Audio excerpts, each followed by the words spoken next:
O que é isso aí, cara? Onde é que vocês tiraram... Então vamos começar pelo Nico. Eu fiz um movimento aqui no canal, não sei se as pessoas perceberam. Até o cachorro ficou nervoso. Até o cachorro ficou nervoso. Eu fiz um movimento aqui no canal, que é um movimento para vocês comandarem tudo. Eu sou só convidado, mas isso não significa que vocês têm que me surpreender com essas porcarias aí toda hora. Eu gostaria muito de terminar bem a minha... É sunset, é o pôr do sol, é para ficar alegre, né? Pelo amor de Deus. Lucas Sontes, que história é essa de Nico Lopes? A história é a seguinte, meu querido Balda. O Nico Lopes ele tem contrato com o Tigres do México até o final da temporada. E acabou de circular, tá? Quem tinha essa notícia, uma informação da imprensa mexicana de que o Tigres não tem interesse em renovar o contrato do Nico Lopes para a próxima temporada. Ou seja, a partir de julho, qualquer clube já pode assinar um pré-contrato com o Nico Lopes, tá? E aí o que acontece? Já circulou pelo Twitter, muita gente pipocando, o Nico Lopes tem uma Twitter, Nico Lopes tem uma legião. Eu não tô nessa, Twitter, tá? Eu não tô nessa. O Twitter colorado só gosta de porcaria, evidentemente que estaria nesse sentido. Tá, mas me diz uma coisa, o contrato dele com o Tigres vai até o final do ano. Isso, final do ano, final de 2023. Então ele no meio do ano poderia assinar um pré-contrato, ou seja, se o Inter por um acaso assinasse um pré-contrato com ele, ficaria bomba para a próxima gestão, é isso? Isso, para a próxima gestão. Tá bem, seria, mas não há informação de que o Inter esteja fazendo movimento nesse sentido? Não há informação, o Inter nega, não tem nenhum tipo de negociação, inclusive a imprensa mexicana aponta de que o Cruz Azul tem interesse com o Tigres, tá? O Cruz Azul do México, que é um dos rivais, inclusive, lá do Tigres do México. Não tem nada, o Inter não tem nenhuma negociação com o Nico Lopes. O que acontece é um burburinho de gente que gosta do Nico Lopes, que gostaria do retorno desse atleta. Esse assunto, eu tenho certeza que é coisa do Lucas Weber para dar corte, para me ver irritado, que eu falo um monte de coisa brabo, e aí ele põe nos cortes que ele põe às 11h30, às 11 da noite, com uma manchete sensacionalista. Isso é a cara do Lucas Weber fazer isso. Então deixa eu dar minha opinião para vocês. Vocês sabem que eu luto no Internacional para que o contexto Inter, e isso envolve nós torcedores, paremos com aquela ideia romântica de repatriar. Né? Nós temos muito isso, nós colorados adoramos isso, todos os clubes gostam um pouco disso, mas eu acho que não tem nenhuma torcida que seja mais iludida com essa coisa de repatriar do que nós. Nós continuamos achando que o Damião está no auge da carreira, nós continuamos, né? Nós queremos repatriar jogador toda hora. O Nilmar já tinha se aposentado há 2 anos e tinha gente pedindo o Nilmar aqui. Quem sabe tira ele de casa, dá um treinamentinho para ele voltar a jogar. O cara estava aposentado há 2 anos. Então é assim, a torcida do Inter adora repatriar. Só que aí, o que eu tenho para dizer para vocês? Eu sou um cara que combato a ideia de repatriar, mesmo sendo jogadores que deram certo no Internacional. Eu acabei de citar aqui 2 jogadores que foram maravilhosos no Inter, o Damião e o Nilmar. E o mesmo vale para outros tantos jogadores. Então, eu combato essa loucura por repatriar jogadores que lá atrás deram certo como solução mágica para agora dar de novo. Essa questão Nico Lopes significaria o seguinte: agora nós estaríamos inaugurando uma nova faceta de repatriar. Nós não estaríamos mais repatriando jogadores que deram certo.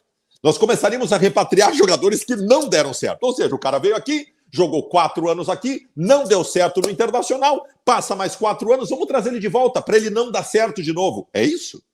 É isso? Gente, Nico Lopes. Mas pelo amor de Deus, o Nico Lopes chegou no Internacional em 2016, foi embora em 2019, sei lá quando. O Nico Lopes não deu certo no Inter.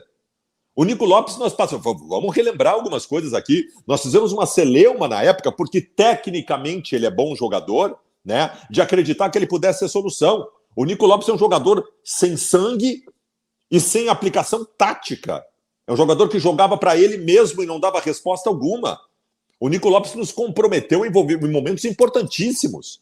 Em 2019, eu estava numa Libertadores da América que eu peguei o maior Flamengo da história, que era o Flamengo do Jorge Jesus no Maracanã.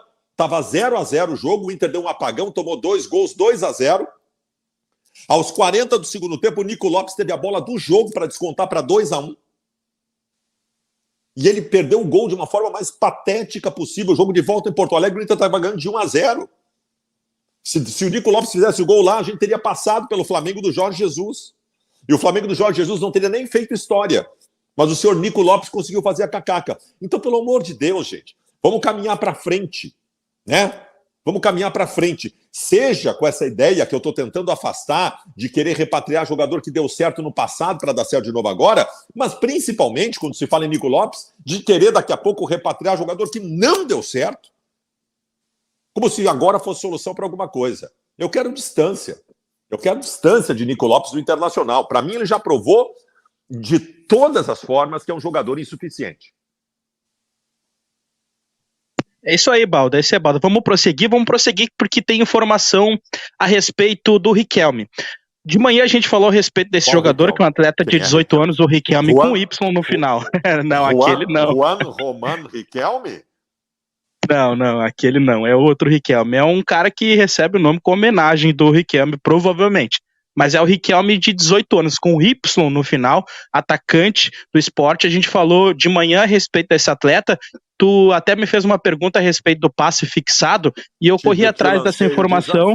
Te lancei o desafio, porque esse jogador, esse menino, para quem está chegando agora, o Riquelme é um menino de 18 anos de idade, um centroavante, um atacante que vem do Sport Recife, era o melhor jogador da base do Sport, é um jogador que já foi emprestado para o Flamengo, o Inter está trazendo ele emprestado por 1 ano.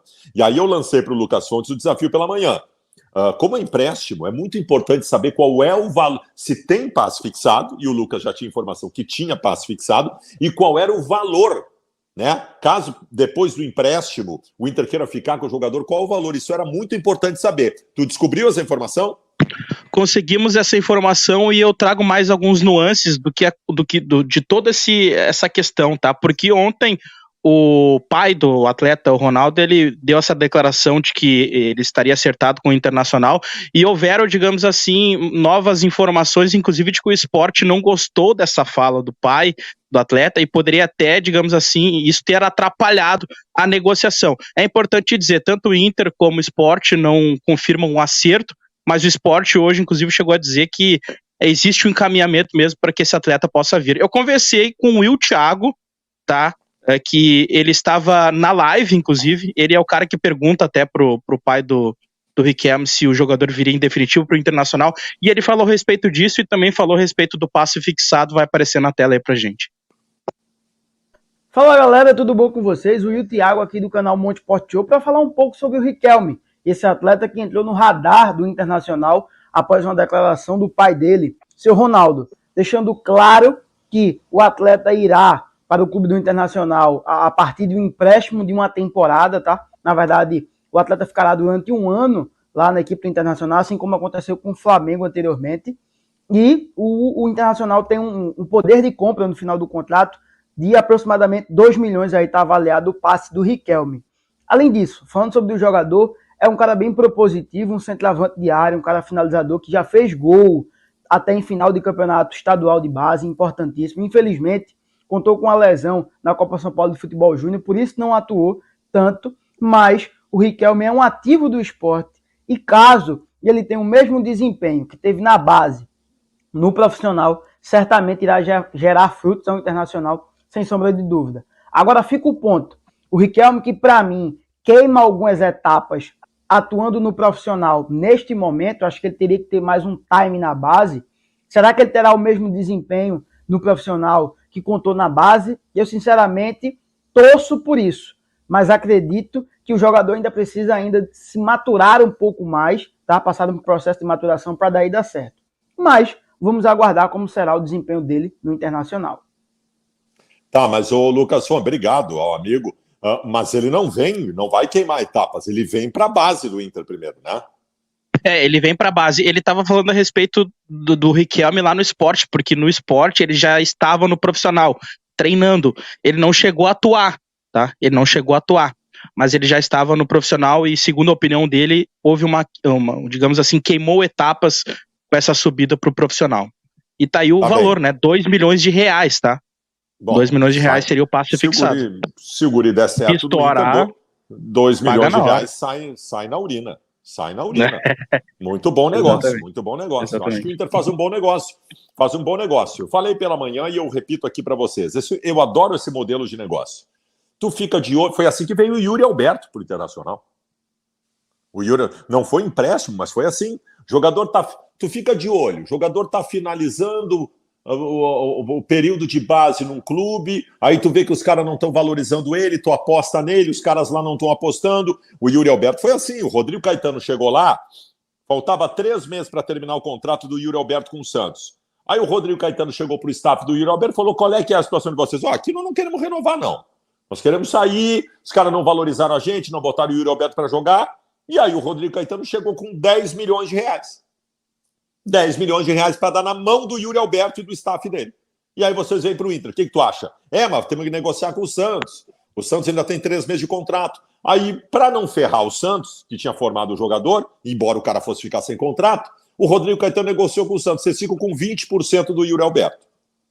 Vocês ficam com 20% do Yuri Alberto, para o jogador o Inter pagou 10 milhões de reais. Ou seja, custou 10 milhões de reais o Yuri Alberto para o Internacional. Um ano e meio depois, o Inter vendeu o Yuri Alberto por 150 milhões de reais.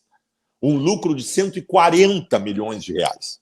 Então, claro, às vezes não vai dar certo, mas eu gosto desse modelo de negócio porque o guri já apresentou potencial. O Riquelme, esse já apresentou potencial. O Damião, quando veio para o Inter nesse mesmo molde, também. O Giuliano, quando veio do Paraná para o Inter, também. O Nilmar, quando veio para o Inter, também. O Sobis tinha jogado na base do Corinthians já. O Sobis tinha jogado na base do Corinthians. E veio no Inter nessa mesma ideia, 17, 18 anos e tal. Eu gosto desse modelo de negócio. Então fica aqui os parabéns. Depois de tanta cacaca feita nas categorias de base do Internacional, aparece um movimento efetivamente interessante.